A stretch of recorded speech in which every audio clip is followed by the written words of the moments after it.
Just 4 days from now, my wife and I were scheduled to go on a long anticipated trip to celebrate our 20th wedding anniversary. And we had canceled that several weeks ago, and so it almost had slipped my mind. And then this morning, I just all of a sudden realized, oh, that was this week that we were going to leave on that trip. And some of the sadness set in. Now, admittedly, that's trivial compared to the kind of losses that other people are experiencing. But it reminded me of those losses. As much of the world has taken drastic steps to try to control COVID-19, that's got to mean that millions of dreams have been complicated, delayed, or even crushed. Graduations, weddings, birthdays, anniversaries, vacations, new jobs, new business ventures. Some of those things fairly minor, some of those things very, very significant. All of them things that were anticipated and hoped for. So, what would God say about those kinds of disappointments and even crushed dreams? Well, he would surely say that we can grieve those losses. Proverbs 13:12 says, "Hope deferred makes the heart sick." So God knows that because of sin and the curse, this world is not the way it's supposed to be, and losses like these that we're talking about aren't supposed to happen. They're not supposed to be part of our human experience, but due to sin and the curse, they are. Now, Jesus died and he rose again to defeat sin and the curse so that someday there will be a new creation with no disappointments like those that we're experiencing right now. So we can grieve the losses. We can rejoice in Jesus and be grateful for what he's done. We can look forward to heaven when there won't be any more losses like these. But is that all we can do? Just kind of grin and bear it and expect life to be full of disappointments and wait for heaven? No, the Bible actually gives us another place, a more hopeful place to put our focus when we have losses like these. In other words, it's right to grieve, but the Bible doesn't leave us stuck in our grief. So a moment ago, I quoted Proverbs 13:12. It says, "Hope deferred makes the heart sick." The whole verse says this: "Hope deferred makes the heart sick, but a desire fulfilled is a tree of life."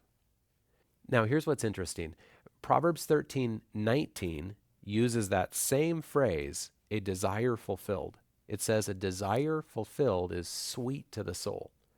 So there's apparently a whole section here in Proverbs 13 that is related to this idea of our desires either being fulfilled or disappointed. And I encourage you to go read that whole section for yourself. I can't talk through all of it right now, but I think the main point is this.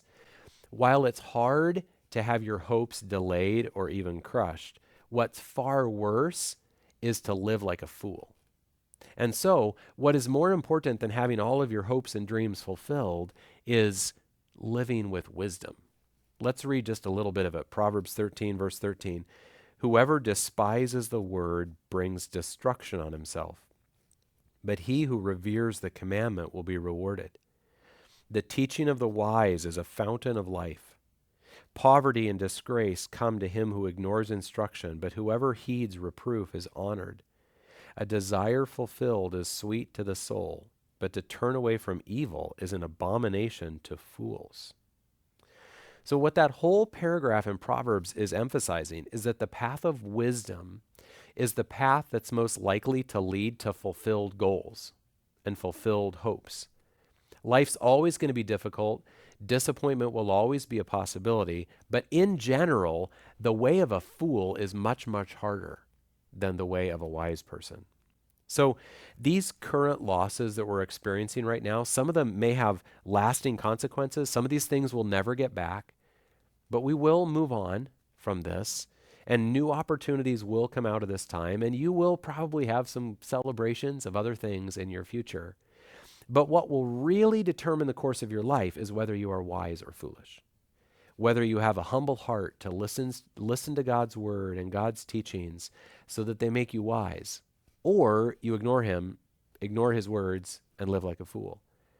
So if you've been hit with some big disappointments during this time, God would say, you can grieve. God understands that it makes our hearts sick, but then we want to turn our hearts to gaining wisdom. These times of change and loss can actually be some of the very best times to gain wisdom. And that wisdom, that'll make a difference for the rest of our lives. You know, for my wife and I, we have turned our attention to growing in our marriage. And there are some things happening in our marriage right now that I think would not have happened if we had stayed on the same path and even been ready for this trip this week.